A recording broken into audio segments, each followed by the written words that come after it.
अस्सलाम वालेकुम फ्रेंड्स। आज मैं आपसे अपनी सेकंड वीडियो शेयर करने जा रही हूँ, जिसमें मैंने आपको पहली वीडियो में मैंने आपको इंग्लिश टू इंग्लिश इंट्रोड्यूस करवाया था साइकोलॉजी को। तो आज मैं अपनी सेकंड वीडियो में आपको इंग्लिश टू उर्दू अपनी साइकोलॉजी को इंट्रोड्यूस करवाऊँगी। तो साइकोलॉजी की डेफिनेशन ये है कि हम इसको the word psychology comes from Greek roots meaning the study of soul or spirit. The combination of two Greek letters psyche and logos make the term psychology. Psyche means self, soul or mind and logos stands for knowledge. तो इसका मतलब ये है कि psychology का जो psychology word जो है इसका मतलब ये है कि रूह या रूह का मुतालिया करना। इसके दो कॉम्बिनेशन हैं, मतलब टू वर्ड्स हैं इसके। इस साइकोलॉजी के वर्ड में से टू वर्ड्स निकलते हैं और वो टू वर्ड्स ये हैं कि साइकी और लॉगस। साइकी का मतलब ये है कि मैं खुद, माई सेल्फ, मैं खुद, सोल मेरी रूह और माइंड आऊँगी। फर्स्ट है पैथागोरस, सेकंड है सॉक्रेट्स एंड थर्ड है प्लेटो एंड फोर्थ है एरिस्टोटल। पहले मैं आपको पैथागोरस को इंट्रोड्यूस करवाऊंगी। पैथागोरस का साइकोलॉजी के बारे में ये कहना था कि he propose that body is a person for soul. After the death of an individual soul becomes free and roam anywhere according to its will. Pythagoras का कहना ये था कि इसका कहना था कि जिस्म रूह का कैद खाना है। इंसान की मौत के बाद रूह आज़ाद हो जाती है और अपनी मर्ज़ी के मुताबिक जहाँ मर्ज़ी घूमती है। ऐसा कहना था पैथागोरस का। सेकंड साइकोलॉजिस्ट जो है वो है सॉक्रेट्स। इसका कहना था कि he was the first who introduce the word psyche.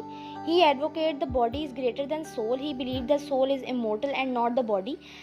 He said that everybody must seek the knowledge to make the soul pure. इसका कहना था कि ये पहला साइकोलॉजिस्ट, मतलब हम ये कहते हैं कि ये पहला साइकोलॉजिस्ट था जिसने साइकी के लफ्ज़ को तारुफ करवाया था। इसका ये यकीन था कि जिस्म रूह से बड़ा है। इसका मानना था कि रूह लाफानी होती है, ना कि जिस्म। और बस थर्ड साइकोलॉजिस्ट है प्लेटो। प्लेटो का ख्याल जो है वो मैं आपसे शेयर करूंगी। प्लेटो ने कहा था कि Plato was in opinion that soul and body are separate system, both remain active and functioning till the last breath. He told that soul is just a shadow which can only be felt but no one can understand its reality. तो जो प्लेटो है उसका कहना ये था कि इसका ख्याल था कि रूह और जिस्म जो है वो अलग-अलग निज़ाम है, दोनों आखिरी हद तक काम करते रहते हैं। इसने बताया था कि सिर्फ जो रूह होती है वो सिर्फ एक साया होती है जिसे सिर्फ महसूस किया जा सकता है, लेकिन इसकी हकीकत को हम बयान नहीं कर सकते। और इस पास फोर्थ साइकोलॉजिस्ट जो है वो है एरिस्टोटल। एरिस्टोटल को मैं आपको उसकी डेफिनेशन इंग्लिश में बताती हूँ कि इसने क्या कहा था कि he wrote a book De Anima which is considered the first book on psychology, so he considered the first psychologist. He termed soul is living principle. In all animate beings believe that life is nothing without soul because it is the basic principle of life.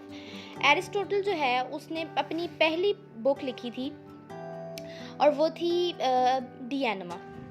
इसने अपनी पहली psychology की book जो है वो ये D enema right की थी, जिसकी बिना पर इसको फर्स्ट साइकोलॉजिस्ट जो है वो कहा गया था। इसने तमाम जानदारों में रूह को ज़िंदा करार दिया था। इसका कहना था कि ज़िंदगी रूह के बगैर कुछ नहीं है, क्योंकि ये ज़िंदगी का बुनियादी असूल है। आज की वीडियो में मैंने आपको कुछ बल्कि फोर साइकोलॉजिस्ट जो हैं उनको मैंने आपको इंट्रोड्यूस करवाया है। तो सेकंड वीडियो में मैं आपको बताऊंगी कि साइकोलॉजी एज अ साइंस क्या है, और कुछ विनर जो है उसको भी आपको इंट्रोड्यूस करवाएंगे। कुछ टॉपिक्स मैं आपको साइकोलॉजी से रिलेटेड नेक्स्ट वीडियो में इंशाल्लाह मैं आपको बताऊंगी। और